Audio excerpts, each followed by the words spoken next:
한 주간 편안하셨죠? 네. 믿음으로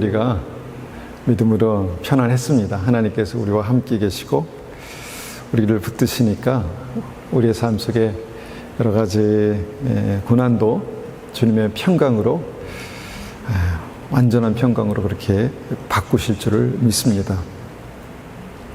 오늘 함께 나눌 말씀의 제목은요, 관계에서 나오는 능력입니다. 관계에서 나오는 능력. 우리 사도행전 19장 11절에서 20절까지의 말씀, 사도행전 19장 11절에서 20절까지의 말씀을 우리 조금씩 읽어가면서 우리가 하나님의 말씀을 한번 깊이 생각해 보기 원합니다. 사도행전 19장 11절, 12절 두 절 먼저 읽겠습니다. 하나님이 바울의 손으로 놀라운 능력을 행하게 하시니 심지어 사람들이 바울의 몸에서 손수건이나 앞치마를 가져다가 병든 사람에게 얹으면 그 병이 떠나고 악귀도 나가더라. 자, 마이크 나옵니까? 마이크 잘 나옵니까? 네.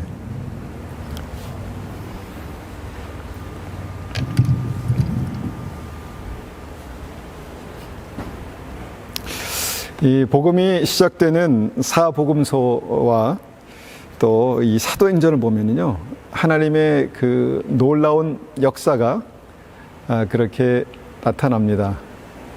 둘, 셋. 나옵니까? 죄송합니다. 복음이 시작되는 사복음서와 또 사도행전을 보면요, 하나님의 놀라운 역사들이, 이런 일이 있을 수 있을까? 이런 일들이 성경에 나옵니다. 그리고 그런 일들을요, 조금만 줄여주실래요? 그런 일들을요, 우리의 삶 가운데도 경험합니다. 자주, 매일은 아니지만 아주 특별한 때, 특별한 상황을 통해서 이건 하나님께서 하셨다, 하나님께서 역사하셨다, 이런 것들을 경험하게 되는 것이죠. 오늘 그런 하나님의 역사, 하나님의 능력 가운데 사도 바울이 경험했던 그 역사를 다시 한번 우리가 보기를 원합니다. 사도 바울이 복음을 전할 때 놀라운 능력이 나타났습니다. 어떤 능력이 나타났냐면요, 우리가 믿기 어려운 능력이 나타났습니다. 바울이 쓰던 손수건이나 바울이 뭔가 이 집 지은 것을 이제 그 나무 작업하고 뭔가 그럴 때, 아니면 그 텐트 깁는 그런 건축업을 했는데 그런 작업을 할 때 쓰던 앞치마, 이것을요, 병든 사람에게 얹으면 귀신이 나가고 병이 나았다는 것입니다. 여러분, 이런 일들이 일어나면 우리가 이것을 믿을 수 있을까? 믿을 수 있겠습니까? 이것이 성경적인가? 우리가 한번 생각해 봅니다. 성경적입니까? 성경이 나오니까 성경적이죠. 성경이 나오니까 성경적인 것입니다. 그런데 이 성경적인 이 기적의 역사가 우리의 삶 속에 나타나면 내가 어떤 믿음으로 주님 앞에 반응할 수 있을까 생각해 봅니다. 지금은 우리가 만약에 이런 일들이 실제로 우리 삶 속에 나타난다고 하면은 굉장히 이런 사건들이 공격을 받죠. 그 신사도라는 이름 하나로 확 다 덮여가지고 모든 것이 큰 문제가 있는 것처럼 그렇게 될 수 있지만, 그런데 성경을 보면 그런 기적들이, 이해할 수 없는 기적들이 나타납니다. 주님께서 그 말 못하는 사람을 고치실 때, 눈먼 사람을 고칠 때 진에게다가 침을 여기서 발라주셨어요. 이런 역사들이, 그리고 이것을 씻으니까 나왔습니다. 이런 역사들이 성경에 나오는 역사들이라는 것입니다. 하여튼 바울이 그 성령께서 행하시는 놀라운 역사 가운데 본인이 쓰던 손수건이나 앞치마를 가져다가 병든 사람이나 귀신 들린 사람에게 얹어 놓으면 귀신이 떠나가고 또 병이 나았다라는 것입니다. 바울이 쓰던 것이기 때문에 그 앞치마나 그 손수건이 뭔가 특별한 재질의, 뭔가 어디서 가져온 특별한 재질의 것이기 때문에 그런 능력이 나타났는가?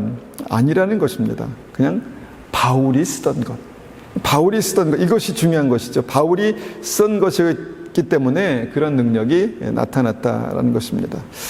더 정확히 우리가 이 상황을 좀 풀어서 이야기하면, 말씀드리면 아마 바울의 믿음 때문에 바울에게만 특별한 그런 믿음의 역사가 나타나지 않았을까 생각합니다. 그런데 바울이 특별히 복음 전할 때 하나님의 권능이 왜 바울의 손수건이나 앞치마에 머물러 있었을까? 그냥 직접 가서 바울이 기도할 때 뭔가 손을 얹을 때 그런 역사가 나타났다까지는 믿을 수 있겠는데, 왜 바울이 그냥 쓰던 것이 그냥 여기 있었는데 그걸 누가 가져다가 병든 사람이나 귀신 들린 사람에게 얹기만 해도 그것이 귀신이 나가고 또 치유가 됐을까? 이것이 이제 성경에 기록된, 오늘 본문에 기록된 말씀입니다. 바울의 믿음 때문에 그랬다는 것이죠. 그런데 바울의 어떤 믿음입니까? 예수님을 믿는 믿음 때문에. 이렇게 보면 우리가 예수님을 믿는 믿음도 여러 가지 능력의 단계가 있다라는 것을 우리가 생각해 봅니다. 예수 이름에 능력이 있고 예수 그리스도의 보혈의 능력이 있지만 그 능력이 똑같은 사람에게 똑같이 나타나는 것이 아니라 어떤 그 예수님을 믿는 믿음에 따라서 다르게 나타났다는 것입니다. 다르게 나타났다는 것입니다. 이것이 오늘 우리가 생각해 보기 원하는 그것입니다. 우리도 예수님을 믿습니다. 우리도 예수님을 믿습니다. 그렇기 때문에 우리에게도 정말 뭔가 하나님의 강력한 역사, 은혜, 축복, 믿음의 증거, 이런 것들이 우리의 삶 속에 나타나면서 야, 정말 하나님 살아계시는구나, 역사하시는구나, 우리를 축복하시는구나, 이렇게 되면 얼마나 좋겠습니까? 그래서 오늘 그렇게 되는 방법을, 그렇게 되는 믿음에 대해서 우리가 한번 생각해 보기 원합니다. 그런 예수님의 능력을 간절히 원하는 사람들이 오늘 본문에 나옵니다. 사도행전 19장 11절에서 21절 말씀을 보고 있는데 그 중에 13절 말씀을 한번 보겠습니다. 이에 돌아다니며 마수라는 어떤 유대인들이 시험삼아 악귀 들린 자에게 주 예수의 이름을 불러 말하되 내가 바울이 전파하는 예수를 의지하여 너에게 명하노라 하더라. 자, 예수님의 이름에 능력이 있다라는 것을 우리가 압니다. 그래서 그 예수님의 이름으로 이 귀신을 쫓아내고 병을 고치려는 사람들 중에서 마수라는 유대인들이 있었다라고 성경은 말씀합니다. 그러니까 마수라는 유대인들이니까 예수님을 제대로 믿는 사람은 아니었을 것입니다. 그래서 그 사람이 예수님의 이름을 사용해서 귀신을 쫓아내려고 하니까 그게 안 됐다라는 것이죠. 안 됐습니다. 아무 일도 일어나지 않았습니다. 왜 그렇습니까? 예수님을 믿는 사람이 아니라 그냥 예수님의 이름을 이용해서 뭔가 귀신을 쫓아보려는 사람이었기 때문에 그런 사람에게는 예수님의 이름의 능력이 나타나지 않았다라는 것입니다. 그런데 또 한 사람이 나옵니다. 또 한 사람의 이 믿음이 나오는데 이번에는 유대의 제사장 스게와의 7 아들들이 그렇게 했다는 것입니다. 예수님의 이름으로 귀신을 쫓아내고 또 병을 고치는 어떤 그런 능력을 살고 싶어 했습니다. 14절부터 16절까지 보겠습니다.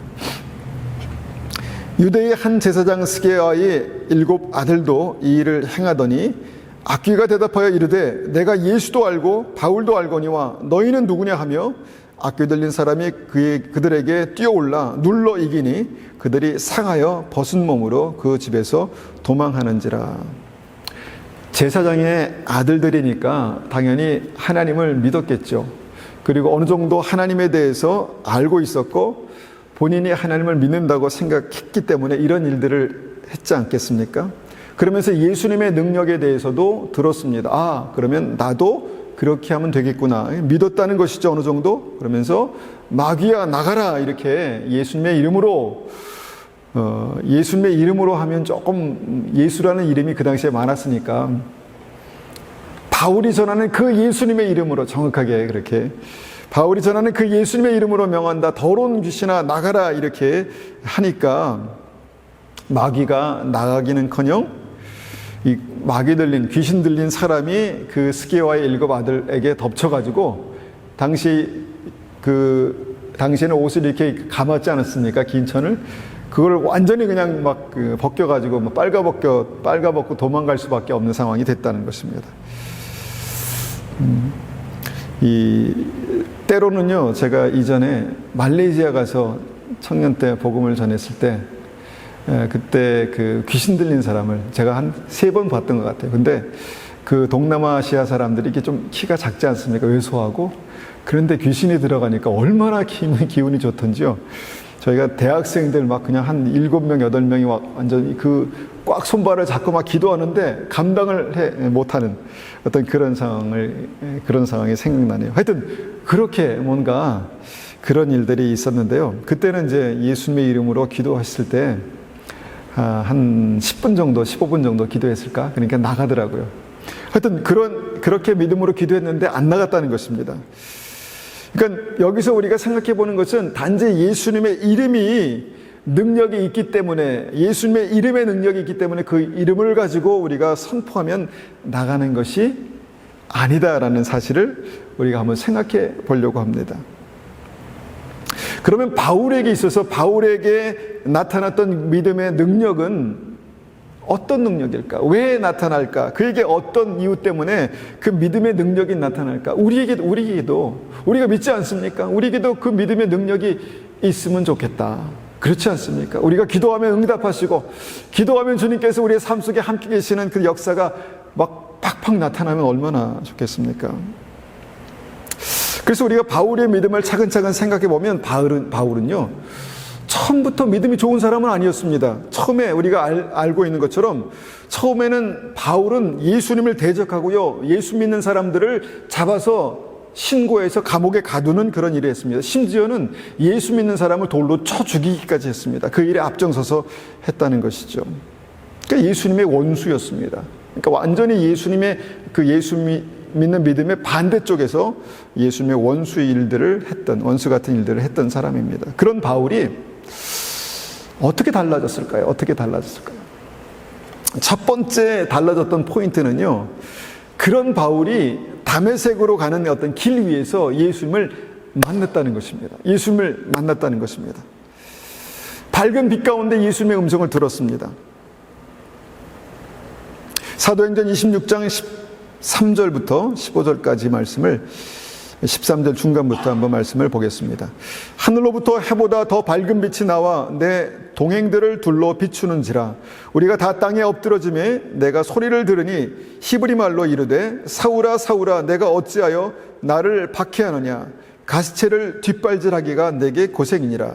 내가 대답하되 주님 누구시니까? 주께서 이르시되 나는 내가 박해하는 예수라.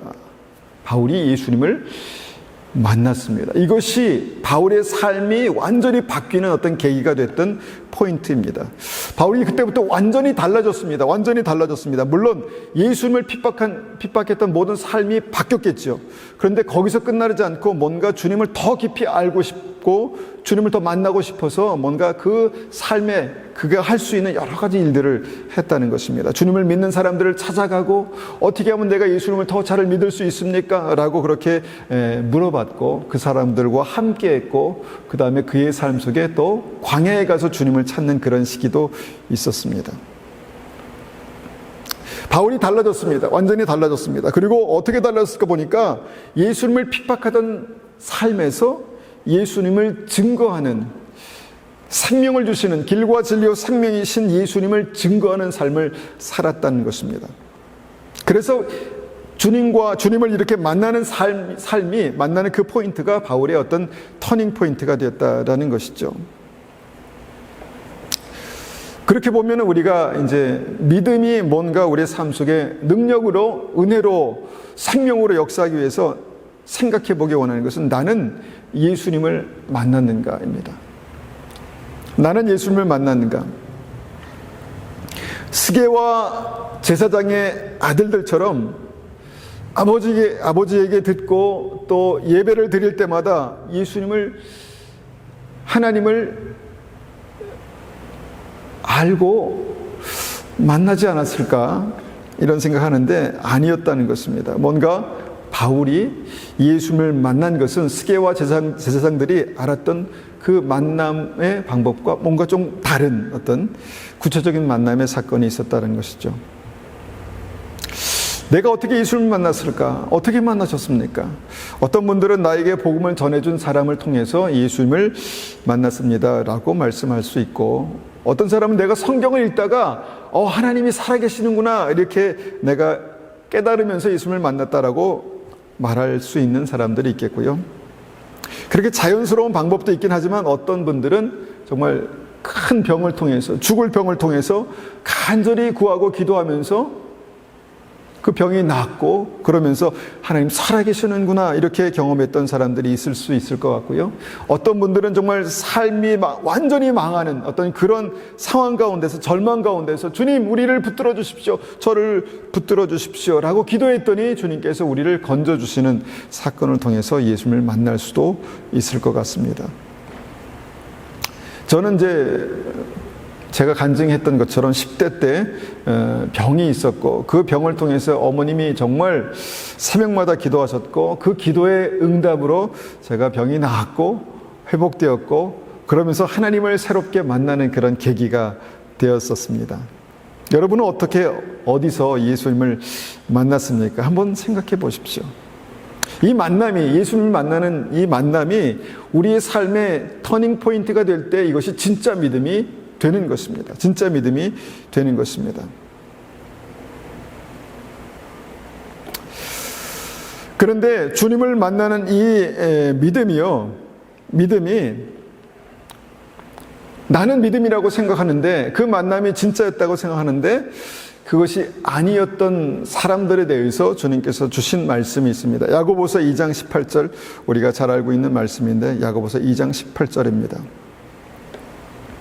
어떤 사람은 말하기를 너는 믿음이 있고 나는 행함이 있으니 행함이 없는 내 믿음을 내게 보이라. 나는 행함으로 내 믿음을 내게 보이리라 하리라. 내가 하나님은 한 분이신 줄을 믿느냐? 잘하는도다. 귀신들도 믿고 떠느니라. 아, 허탄한 사람아, 행함이 없는 믿음이 헛것인 줄을 알고자 하느냐라고 그렇게 말씀하는 이 말씀을 보면은요, 뭔가 이 말씀에서 집중적으로 한 가지 조명하는 단어가 있는데 뭐냐면 그 믿음이 그 삶의 어떤 행동으로 나타나는 그것이 무엇인가를 주님께서 물으십니다. 하나님이 한 분이신 줄을, 살아계신 하나님이 한 분이신 줄을 믿느냐? 잘한도다. 귀신들도 그렇게 믿는다 이렇게 말합니다. 그런데 믿음이 헛것인 줄 내가 알고자 하느냐? 그 헛것인 믿음, 아무것도 아닌 믿음은 뭐냐면 거기서 끝나는 믿음이다 이렇게 말합니다. 내가 믿습니다. 거기서 끝나는 믿음이 아니라는 것입니다. 우리가 믿는 믿음은 그 믿음 때문에 삶이 뭔가 달라지는 믿음이다. 그렇게 말씀하는 것이죠. 고린도서 4장 20절에 이렇게 말씀합니다. 하나님의 나라는 말에 있지 않고 오직 능력에 있습니다. 하나님의 나라는 내가 믿습니다 라고 말하는 것에 끝나지 않고 우리의 삶 속에 하나님께서 함께 계시는 그 믿음이 하나님의 능력으로 나타나는 것에 있다라고 말씀하는 것이죠.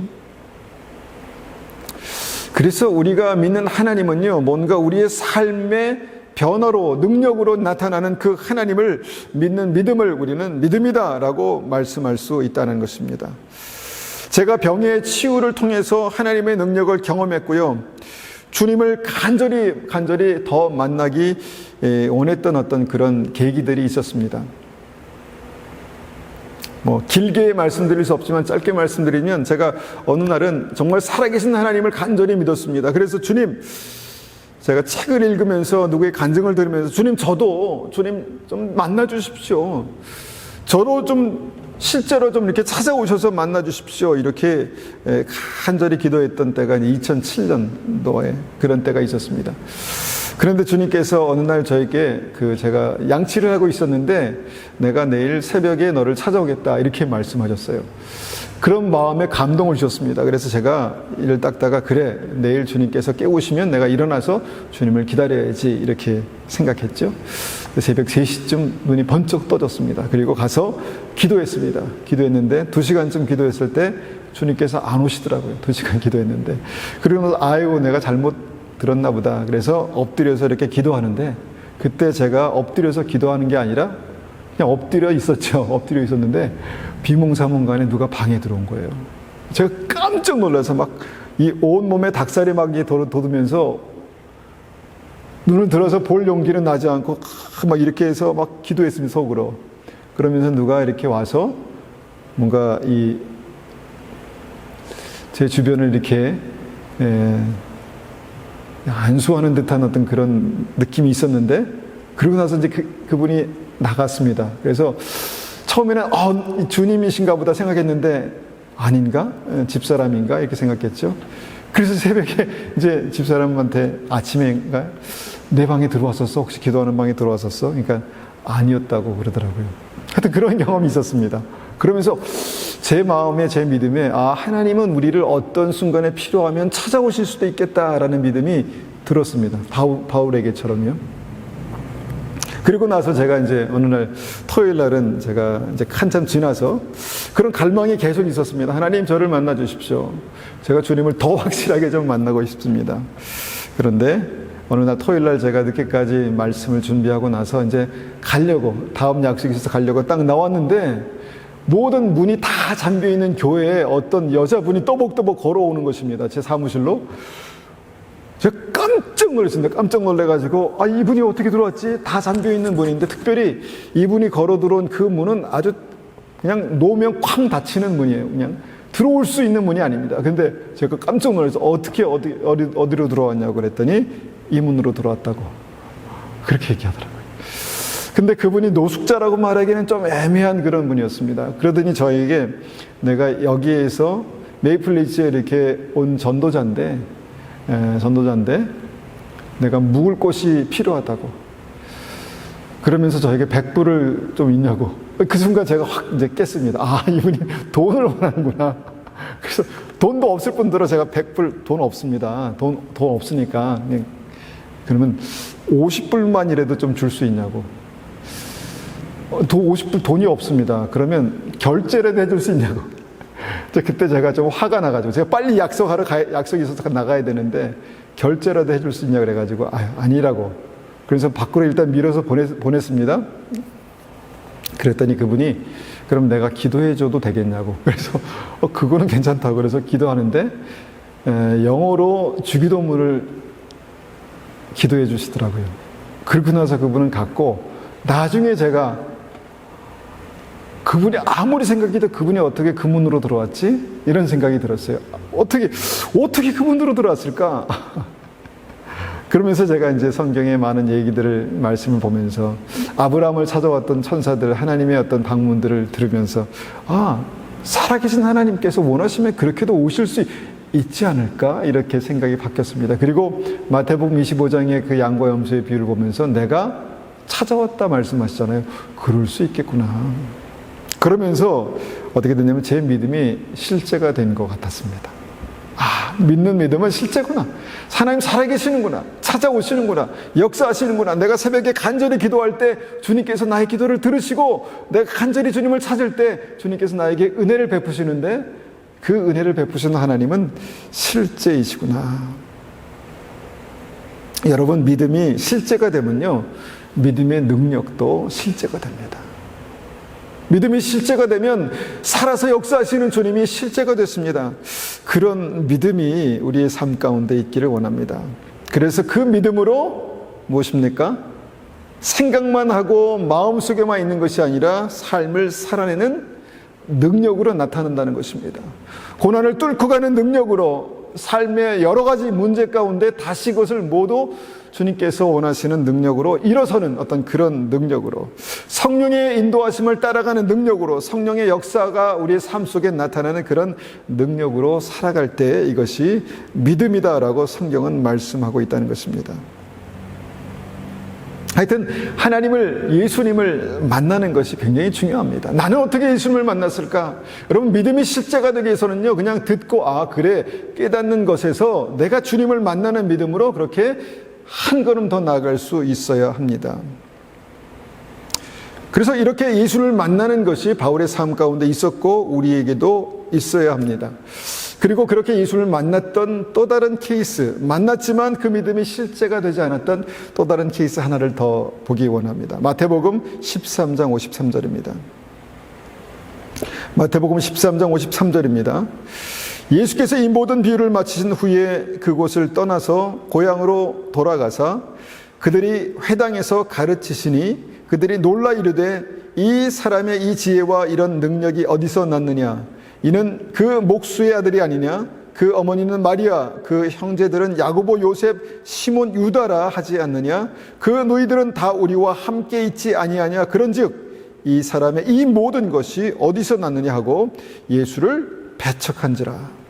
예수께서 그들에게 말씀하시되 선지자가 자기 고향과 자기 집에 외에서는 존경을 받지 않음이 없느니라 하시고, 그러니까 자기 고향에서는 환영받고 존경받지 못한다라고 말씀하시고, 그들이 믿지 않음으로 말미암아 거기서 많은 능력을 행하지 아니하시니라.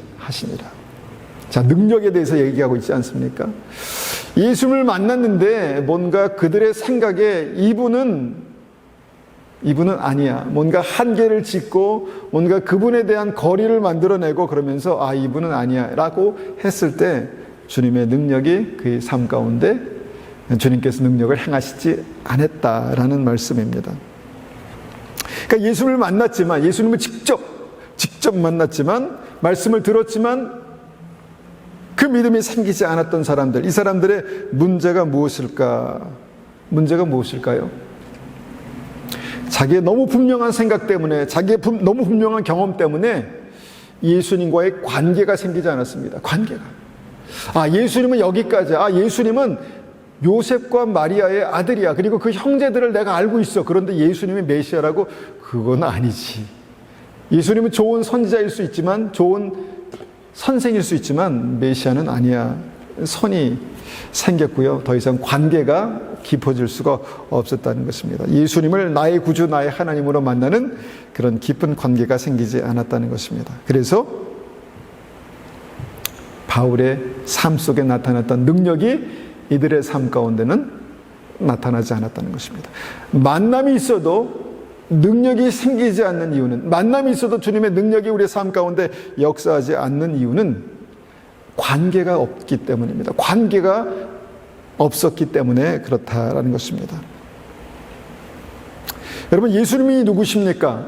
예수님이 여러분 한 분 한 분에게 어떤 분이십니까? 예수님이 누구십니까?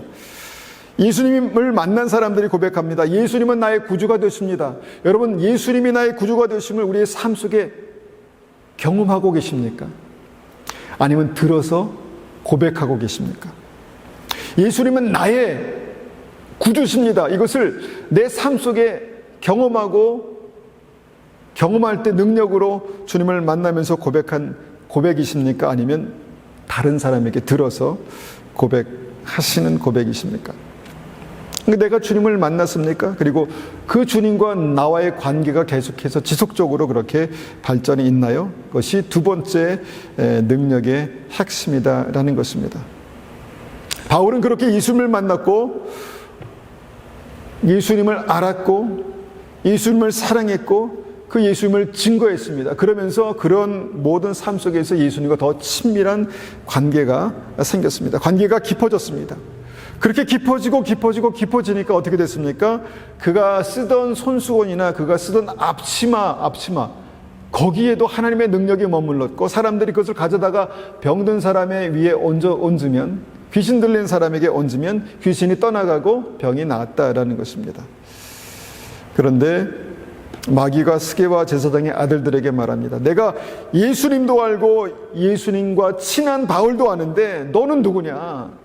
예수님의 이름으로 그렇게 우리를 쫓아내려는 너는 누구냐라고 그렇게 말하고, 아무 능력이 없이 막 그냥 그 마귀, 귀신 들린 사람에게 당하는 모습들을 보게 됩니다. 그러니까 관계가 없었다는 것입니다. 알았지만, 예수님에 관해서 알았지만 관계가 없었다는 것입니다. 그렇다면 귀신 들린 사람, 귀신이 정말 바울의 손수건만 봐도 두려웠던 이유, 그 이유가 무엇일까? 마귀가 얘기할 것입니다. 내가 왜 바울을 그렇게 두려워한 줄 아니? 바울은 예수님과 친해.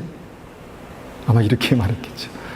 바울은 예수님과 친해. 예수님이 바울을 알고, 바울도 예수님을 알고, 예수님과 친해.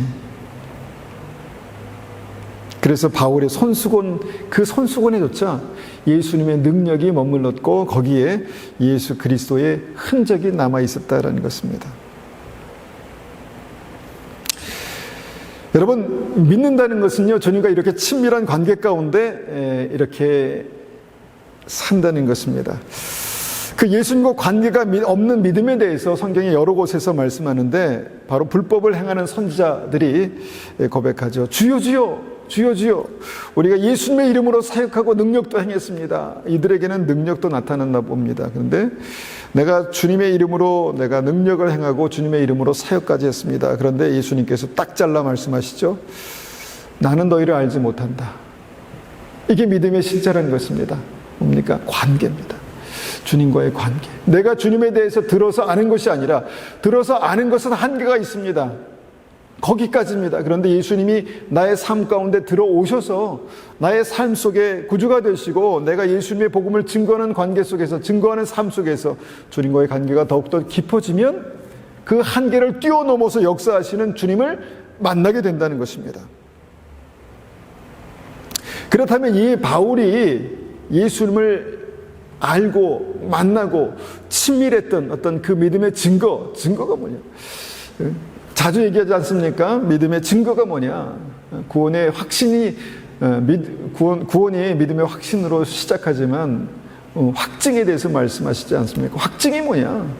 예수님께서 내 안에 계시는 증거가 뭐냐? 이 확증에 대해서 말씀하고 있습니다. 그럼 바울의 삶 속에서 그 믿음의 증거가 뭐냐? 세 가지만 한번 간단하게 말씀드리려고 합니다. 바울의 삶 가운데 주님과의 친밀한 관계, 그 믿음의 권세로 살아갔던 믿음의 증거 세 가지를 한번 보기 원합니다. 첫 번째로 바울에게는요, 목숨 걸고 달려갈 길이 있었습니다. 목숨 걸고 달려갈 인생이 있었다는 것입니다. 여러분, 무엇을 위해서 목숨 걸고 달려가십니까? 무엇을 위해서 그렇게 열심히 살아가시죠? 어떤 목표가 있지 않습니까? 아, 내가 열심히 해가지고 여기까지는 가야 돼. 내 삶에 여기까지는 가야 돼. 그리고 그 다음에는요. 그 다음에 내가 이것을 위해서 내가 지금 달리고 있어. 어떤 그런 삶의 목표가 있지 않습니까? 바울에게 목숨 걸고 달려갈 길이 있었다는 것입니다. 예수님 만난 다음에 내가 전심으로 목숨 걸고 내가 저 길로 가야 돼라고 하는 그런 인생길이 있었다는 것이죠. 사도행전 20장 24절 이렇게 말씀하십니다. 사도행전 20장 24절 내가 달려갈 길과 주 예수께 받은 사명 곧 하나님의 은혜의 복음을 증언하는 일을 마치려 하면은 나의 생명조차 조금도 귀한 것으로 여기지 아니하노라. 예수님을 만난 이후에 예수님 때문에 내가 이 길은 가야 돼, 이 길은 끝까지 내가 달려가야 돼 라고 생각하시는 그 길이 있으십니까? 많은 사람들은 그냥 행복하게 살기 위해서 열심히 달려갑니다. 모든 사람이 그것을 원하죠. 근데 그거 말고 내가 예수님 때문에 내 삶에 내 인생에 내가 끝까지 달려가야 될 그런 길이 있느냐 말입니다. 어떠십니까? 예수님 때문에 내가 이 길은 가야 돼, 내가 죽어도 이 길은 가야 돼 라고 하는 그 믿음의 길이 있으십니까? 우리의 믿음의 수준에 따라 단계에 따라서 다 다를 수 있을 것입니다. 내가 죽으면 죽어도 내가 하나님 앞에 예배는 드려야 돼. 이렇게 생각할 수도 있겠고요. 내가 죽으면 죽어도 하나님 앞에 이런 인생은 살아야 돼라고 하는 그런 삶이 있을 수 있을 것입니다. 우리 초등학교 우리 자녀들은 내가 죽으면 죽어도 예수님을 꼭 만나고 싶어 이렇게 생각할 수도 있겠죠. 자, 내가 예수님 만나고 예수님을 알고 생명을 걸고 달려갈 길을 바울은 찾았다는 것입니다. 인생이 끝나는 그날까지 내가 끝까지 힘이 없어도 한 걸음이라도 내가 끝까지 가야 될 그 길을 발견했다는 것입니다. 그리고 바울이 인생의 끝에서요, 디모데후서 4장 7절 이렇게 고백합니다. 나는 선한 싸움을 싸우고 나의 달려갈 길을 마치고 믿음을 지켰으니. 여러분, 믿음은 이렇게 지켜지는 것입니다. 믿음은 끝까지 내 인생에 예수 그리스도로 말미암아 내게 주신 그 생명의 길을 달려갈 때 믿음은 지켜지는 것입니다.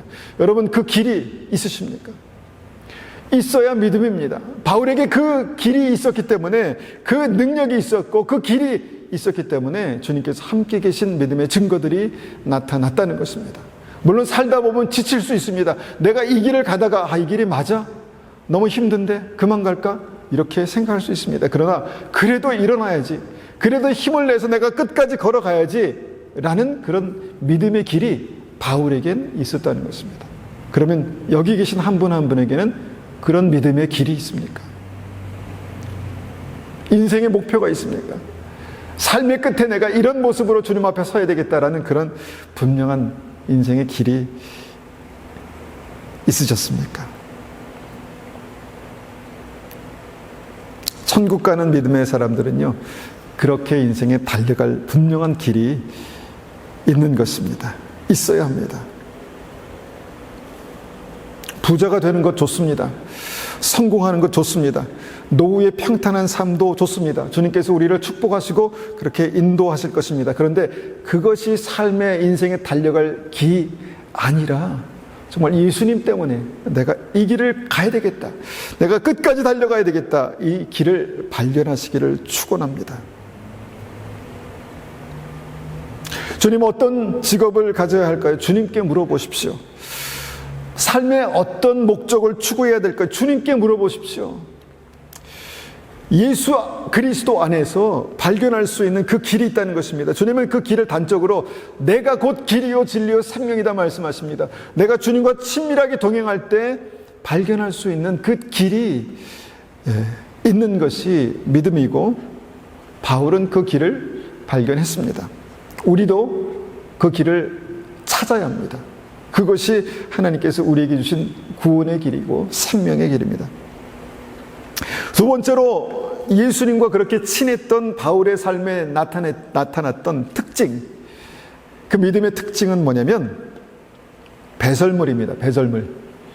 배설물이 뭔지 아시죠? 배설물, 똥입니다. 똥. 빌립보서 3장 8절 9절, 3장 5절에서 9절까지 말씀 보겠습니다. 나는 8일 만에 할례를 받고 이스라엘 족속이요 베냐민 지파요 히브리인 중에 히브리인이요 율법으로는 바리새인이요 열심으로는 교회를 박해하고 율법의 의로는 흠이 없는 자라. 바울이 자기 자랑을 한 것입니다. 나는 이런 사람이야. 나는 내 가문은 이런 가문이야. 나는 이런 교육을 받았어. 다른 곳에도 보면 나는 가말리엘이라는 그 최고의 학부를 마쳤어. 나는 유대인 중에 유대인이고 율법을 지키는 사람으로는 최고야. 나는 그런 사람이야.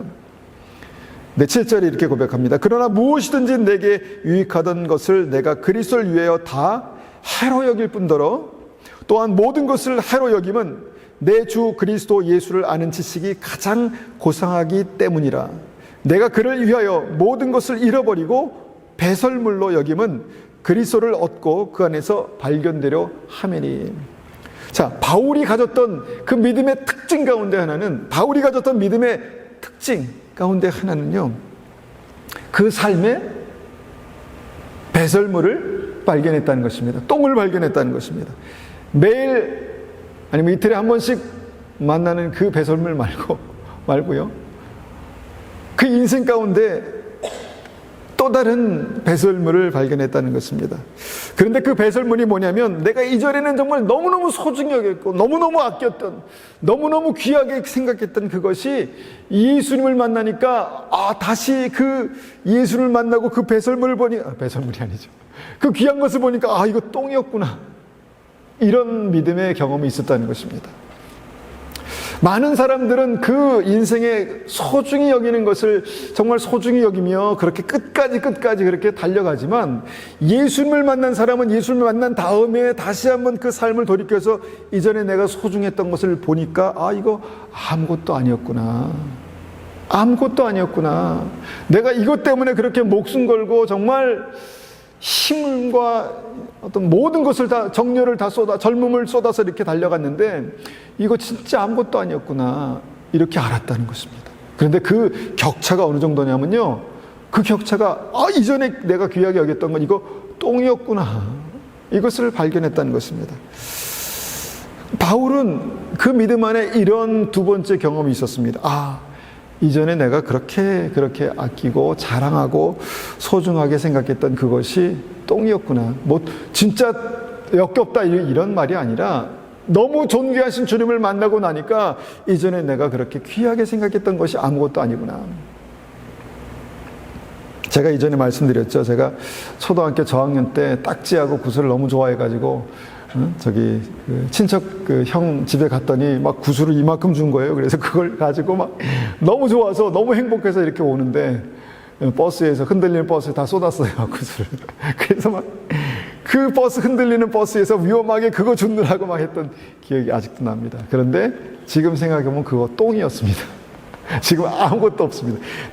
내가 딱지 때문에 그렇게 정말 어릴 때 치고받고 싸우면서 막 내가 이거 이러면 다 생명을 잃는 것처럼 했는데 지금 하나도 남아있지 않습니다. 왜요?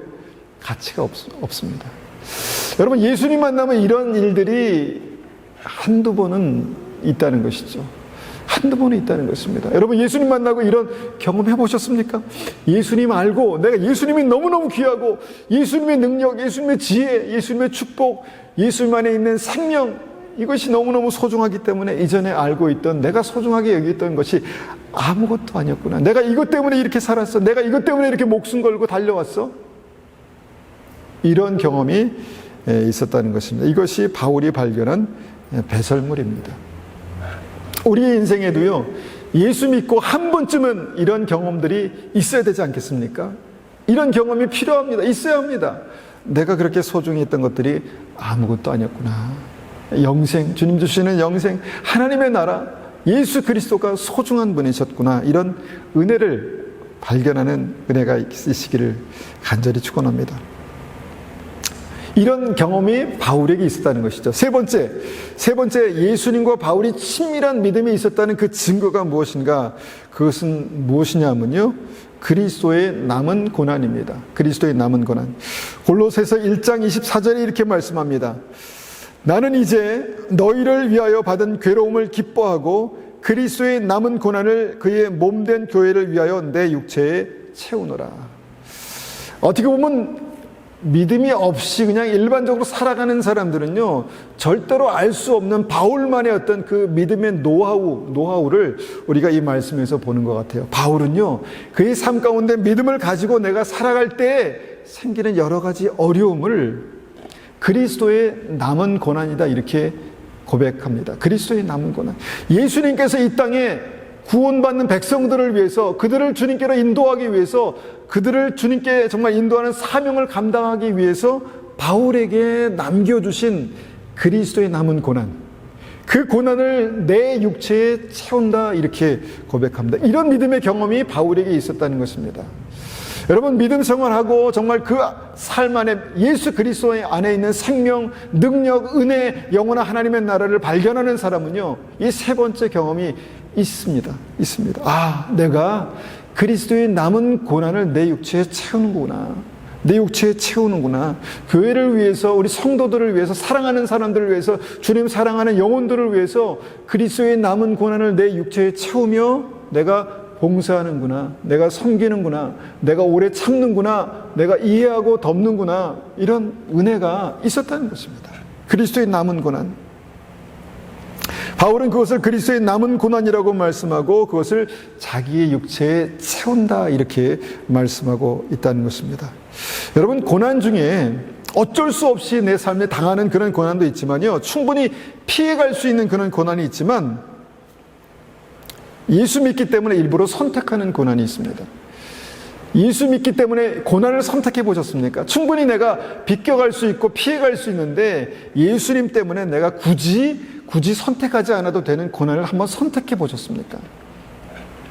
작게는 우리가 예수님 때문에 뭐 봉사하고 예수님 때문에 섬기고 이런 것들이 있을 수 있겠지만, 여러분, 내가 선택해서 굳이 내가 피해도 되는 그것을 내가 선택해서 채운 그런 고난이 있는가 여쭤봅니다.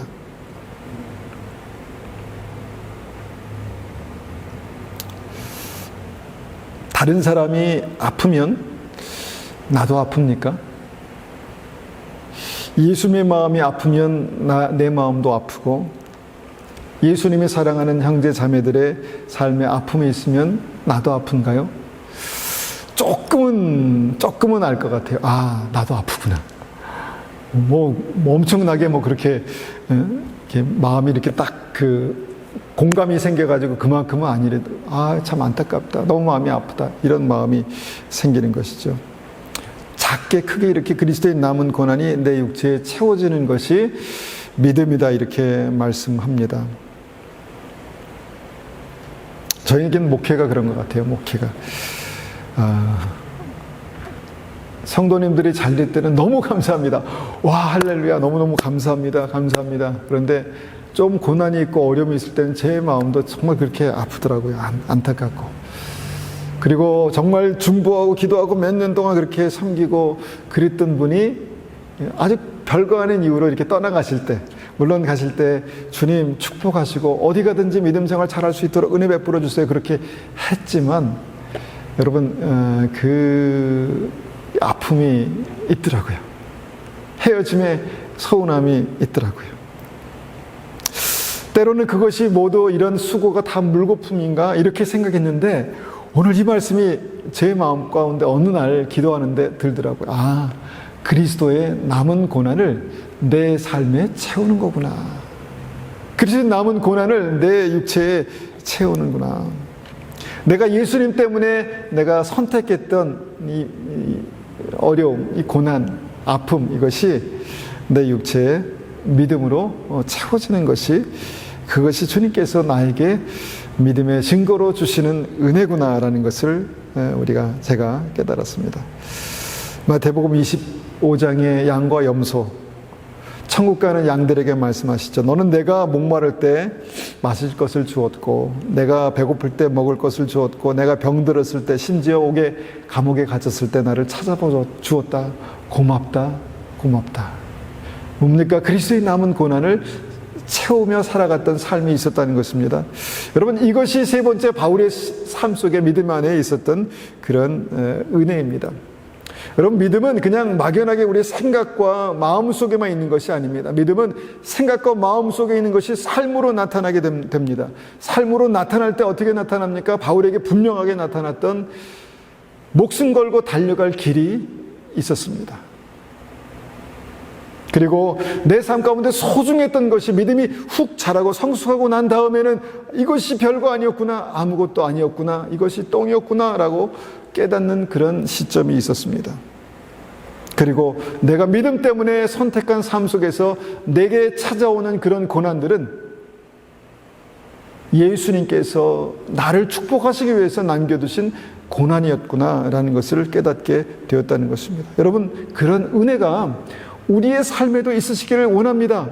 그냥 교회만 왔다 갔다 하는 그 믿음이 아니라 정말 예수님 때문에 감격하고 예수님 때문에 내 삶의 생명의 길, 목숨 걸고 달려갈 길을 발견하고 그 감격이 있어서 내 삶 가운데 그렇게 소중했던 것들이 아무것도 아니구나라는 다른 차원의 인생을 발견하는 그런 은혜가 우리의 삶 가운데 있으시기를 간절히 축원합니다. 우리가 이 말씀을 가지고 한번 같이 기도하겠습니다. 아버지 하나님, 사도 바울의 이런 믿음의 경험들이 사실은 굉장히 귀한 경험들이지만 이것이 믿음에서 실제가 되는 것은 참 어려운 것 같습니다. 그렇지만 하나님, 이런 분명한 하나님의 말씀을 우리가 기억할 때 우리에게도 정말 평생 생명을 다해서 달려갈 길을 보게 하시고, 우리에게도 정말 다른 차원의 예수님, 그 존귀하신 예수를 만나서 우리의 삶 속에 있는 것들이 너무 배설물같이 아무것도 아니었구나라는 것을 알게 하시고, 또 우리의 삶 속에 예수 그리스도의 남은 고난이 있음을 아는 이 은혜가 있게 도와주십시오. 이렇게 한번 같이 기도합니다. 기도하겠습니다.